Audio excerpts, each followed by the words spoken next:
কি মনে করছেন এই রুটি আমি আমি আমি আমি খাবো তাই আমি আমি আমি খাবো?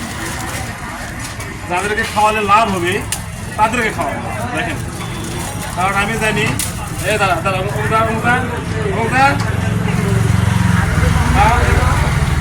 এই ধরনের খাবার মানুষকে খাওয়ালে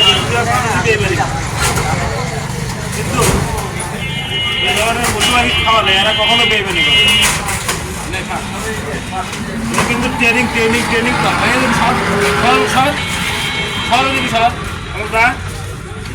দিচ্ছি দেখে না। হ্যাঁ, মানুষ মানুষের সাথে বেইমানি করে।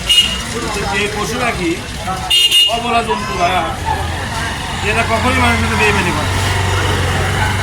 আসলে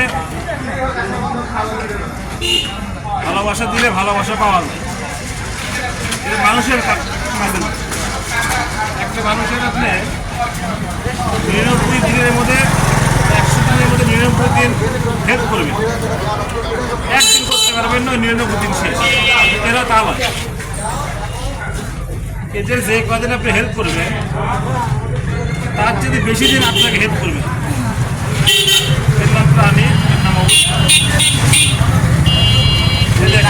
আমি একটু ভালোবাসা দিচ্ছি, সব ছেড়ে আমার কাছে চলে আসছে।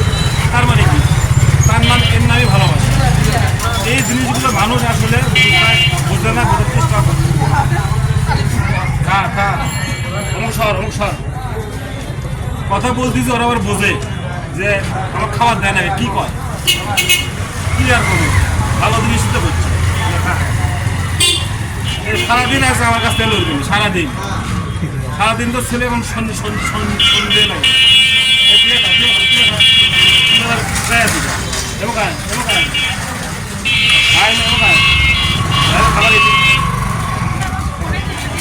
আপনাদের আশপাশে যেগুলো পশু পাখি আছে এদেরকে অবহেলা না করে এদের একটু যত্ন নেন, এদের একটু খাওয়ান, দেখতে আপনাকে ভালোবাসা দিবে। এদের ভালোবাসা কোনো করতে নেই, তাই যতটুকু পারবেন এই ধরনের পশু পাখিকে সাহায্য করবেন, এতে কোনো লস নাই। এই যে হ্যাঁ, কি ট্রেনিং দেওয়া করে না, কিন্তু সব খায়। ভাবতেন মারব না। হ্যাঁ, এই তো এই ভিডিও করার উদ্দেশ্য একটাই, বেশিরভাগ মানুষের মানে যেগুলো মানুষ স্বার্থপর তাদের প্রতি না দেখে এ ধরনের প্রাণী যারা নিঃস্বার্থভাবে ভালোবাসে তাদের দিকে তাকান, অনেক কিছু শিখতে পারবে যে ভালোবাসা কাকে বলে।